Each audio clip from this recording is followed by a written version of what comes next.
So the target was essentially an ancient spacecraft lying at the bottom of the Atlantic Ocean that's being accessed by these multinational teams that are being sent down there to study it, find out what's going on. And so that I found was intriguing with, I think, virtually all the remote viewers identified some kind of structure. Some mentioned portals, others mentioned kind of like ancient hieroglyphs, and that this was a holy place, very religious. And so that pretty much matched what my source, I used the acronym JP for him, had described. Yeah, that's a fascinating target. And you said this is coming from a person. He said he's active Army. He's a soldier that was on the ground at this site. Correct. Yes, that he flew out. He flew out on a craft from an Air Force base in Florida to this platform floating in the Bermuda Triangle. They flew over there on an Osprey, multiple Ospreys actually, and then once they landed on the platform, they went through some kind of elevator shaft down to whatever the depth is. I don't think the Bermuda Triangle is all that deep in that part of the world, so they went down through some kind of platform into this ancient spacecraft. And we're thinking it's of extraterrestrial origin or lost civilization, or what are the thoughts on that? I believe the kind of consensus was that it was some kind of ancient extraterrestrial spacecraft. They saw sarcophagi in there, and so they thought that these sarcophagi were filled with the bodies of the crew in some kind of stasis.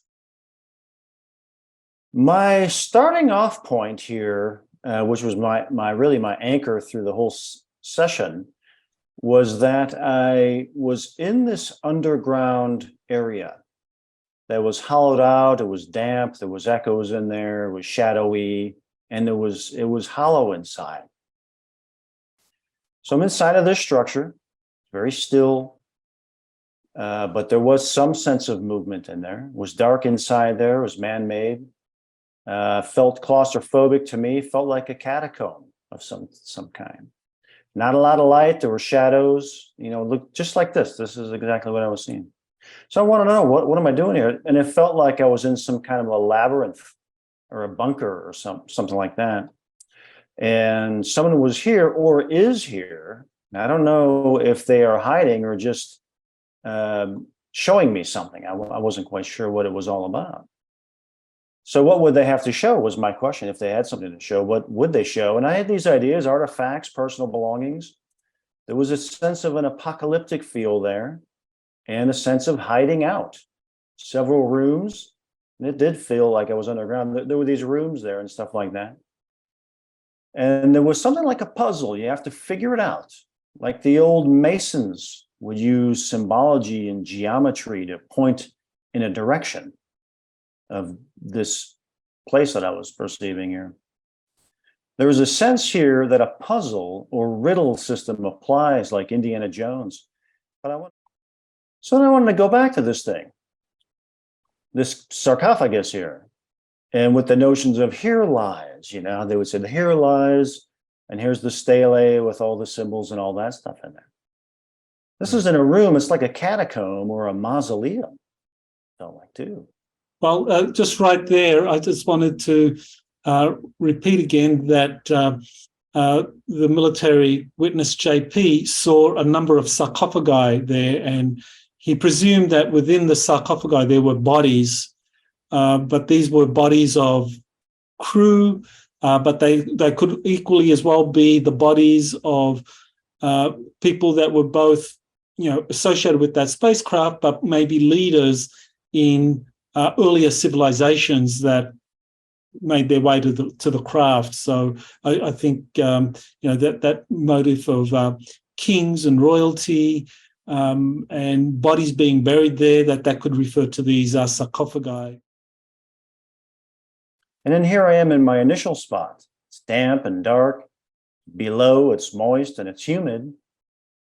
And there's the symbols on the things and the steles and statues and all that kind of stuff. That the walls of this spacecraft were filled with hieroglyphic and kind of ancient writings that were telling elaborate stories. So it was like this spacecraft had been used many times in the past, and whoever had used it left writings on the walls that told a story. So it's kind of like very similar to kind of like ancient cave art, walking into some ancient cave. But of course, the difference here being that this is a ancient spacecraft, and apparently whoever was in it was able to write on the walls in some way or tell their story on the walls in different languages.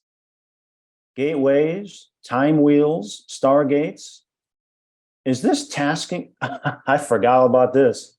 Is this tasking about a stargate? I wonder. How could it be a stargate, though, I wonder?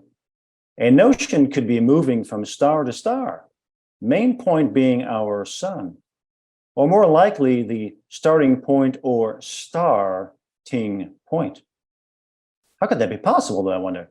Eruption, a disruption or eruption of the magnetic field of the sun and Earth, creating a type of time wheel in the fabric of time-space. And these were just super generic terms. That sounds like the time dilation that Dr. Sala Yeah, mentioned. I forgot all about this stuff.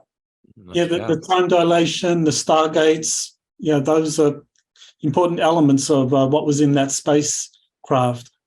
When you say time dilation, does that mean they were experiencing time differently in terms of they'd think they were down there for X amount of time, and when they'd come up, a different time period had passed on the surface? Actually, time moved differently down there. Like they said, like when you wave your hand, you would wave your hand, but your hand would kind of like, you would see multiple hands there. And they said it was a cool effect. Like the soldiers were just doing that because it was such a cool thing to do. You just wave your hand and you see the hand kind of moving like through, I guess, a kaleidoscope or something. So I wanted to explore the ancient Phil, and then this is where I did a time map for myself. So I knew it was in the deep past, eons in the deep past, and I knew it was thousands of years past. So I tried to chart this. I felt that there was a key time around about 5,000 years ago, but I actually felt that the core time of this target was beyond 10,000 years. Felt ancient, and it had a sense of something lost to time, which I asked why it was lost to time. And then I instantly had the visual kind of shape here of a dimensional portal. It felt like it was the doorway or an energy dimensional portal. And then I tried to draw it in a bit more detail here. So yeah, it was almost like, a gateway type thing that you would essentially walk through here. The shape, I mean, that's an ovoid, clearly. Yes. My target talked about a spherical portal, that it was like you would walk into it and out of it, but it was a sphere-shaped portal. Then I had a visual imagery of a doorway, an energy portal doorway, with this circular energy thing. And it felt like it was a natural stone structure with symbols around it. But it was definitely a doorway, and it had a light and energy source. And it had an old ancient feel to it, but also a spiritual kind of energy feel to it here as well. And this energy portal, or this energy source or doorway would be, I'm going to make this bigger if I can here. Yeah. This is another visual imagery I had. So you would go in one end here, and then you would move, and come out the other end, and they could do the same. So it was like a wormhole time portal feeling to this. It was like two connected gateways or two connected energy sensors. Right. So I asked where the portal led to, and I had this almost like a star map here. And what it reminded me of, actually in my head, was the Betty and Barney. I don't know if you've ever seen it, Betty and Barney Hill star map. Yeah. And I wrote here, at the bottom, so many places on this. So it led to all these different destinations. This was described as a network, that this spacecraft was connected to others, similar craft throughout our solar system, and they all were part of a kind of network of portals. And it's very interesting that they could travel back and forth and it's not clear as to who's actually using this network now. I mean, even now, militaries, national militaries are cooperating to kind of like explore these things, but there could be others using these things, and Right. in what you were saying, Daz, it seemed that there were kind of some ancients using these things. And looking at the land, peaked, structures here. It felt like it was tropical at some point, but then again, I get the sense that climate change, there was a major change in the climate, and now it's different. And I see what looked like something that's more man-made or, not natural in the land there. So it feels hidden. Yeah, something hidden there in the land, under the land there. Well, I wanted to kind of like point out there that one of the other missions that JP has been on is he's seen these kind of like giant dome-like cities very close to the Ark. So, and they're hidden underwater, but at some point when all of that land was above water, they would have been flourishing cities, kind of like that Atlantean connection. Here's the hieroglyphic type Nice. thingy here. Yeah. I see an arch shape, and it's like carved, like a lost artifact or relic buried in time, like ties to Greek mythology or the Titans, or Titus or the Titans would talk about something like this. It's associated with that. If Alexander the Great, if this was in Alexander the Great's time, like he would want this thing. It's one of those types of lost relics. Yeah, runic symbols on there. Something carved in there. There's different chambers with different artifacts and human remains. Could be like a tomb. Okay, now I'm looking at inscriptions on a wall that tell an old story that's coded like hieroglyphics. Muffled echoey sounds, smells slightly damp, carved long ago, an intricate story, a message to the future. And I see a wall of inscriptions like a library book. People come here to learn history by reading things carved in this wall. This place has a special energy. Needs to be decoded. It's a sacred place for the learned.